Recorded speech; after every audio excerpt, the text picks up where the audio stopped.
Halo guys, welcome my YouTube channel. Di sini saya akan menjelaskan tentang disk magnet.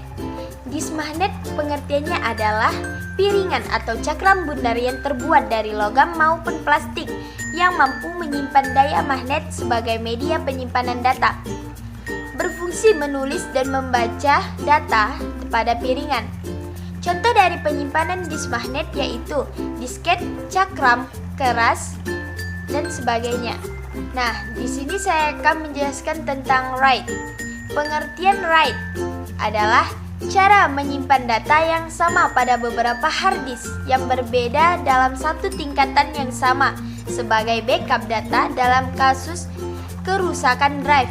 Namun, tidak semua tingkatan RAID menyediakan redundansi. RAID berfungsi mengimplementasikan fitur toleransi kesalahan pada media penyimpanan komputer, khususnya hard disk. RAID bekerja dengan menempatkan data pada beberapa disk dan memungkinkan operasi input-output timpang tindih secara seimbang, meningkatkan kinerja. Karena menggunakan beberapa disk meningkatkan waktu rata-rata antara kegagalan. Menyimpan data secara berlebihan juga meningkatkan toleransi kesalahan. Efek dari teknologi RAID adalah data dapat dicerminkan pada satu disk atau lebih dalam array yang sama, sehingga jika satu disk gagal, data akan disimpan. Nah, selanjutnya saya akan menjelaskan tentang SSD. Solid State Drive adalah perangkat penyimpanan solid state yang menggunakan rakitan sirkuit terintegrasi untuk menyimpan data secara terus-menerus. Biasanya menggunakan memori flash dan berfungsi sebagai penyimpanan sekunder dalam hierarki penyimpanan komputer. SSD bekerja dengan cara membaca dan menulis data ke kumpulan chip memori flash yang saling berhubungan. Chip ini menggunakan floating gate transistor atau FGT untuk menahan muatan listrik. Hal tersebut membuat SSD dapat menyimpan data meskipun tidak terhubung ke sekunder daya. Nah, di sini saya akan menjelaskan tentang memori optik.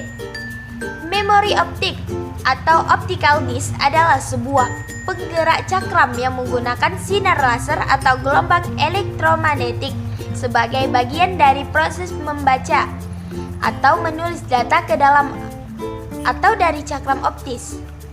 Memori optik atau optical disk merupakan perangkat keras penyimpanan data yang terbuat dari bahan-bahan optik seperti dari resin dan dilapisi permukaannya dengan sangat relatif seperti aluminium. Contohnya seperti CD atau DVD. Optical disk akan bekerja dengan cara memanasi titik disk yang akan diproses. Setelah itu medan magnet akan mengubah arah medan titik. Karena disk secara fisik tidak berubah, maka penulisan ulang bisa dilakukan. Nah, di sini saya akan menjelaskan tentang pita magnetik. Pita magnetik adalah media untuk penyimpanan magnetik. Terbuat dari lapisan tipis yang dapat magnetis pada strip film plastik yang panjang dan sempit. Cara kerja dari pita magnetik adalah dengan data direkam secara digit pada media tipe sebagai tipe-tipe magnetasi pada lapisan peroksida. Magnetasi positif menyatakan 1 bit, sedangkan magnetasi negatif menyatakan 0 bit, dan sebaliknya. Contoh dari penyimpanan pita magnetik yaitu disket, cakram keras,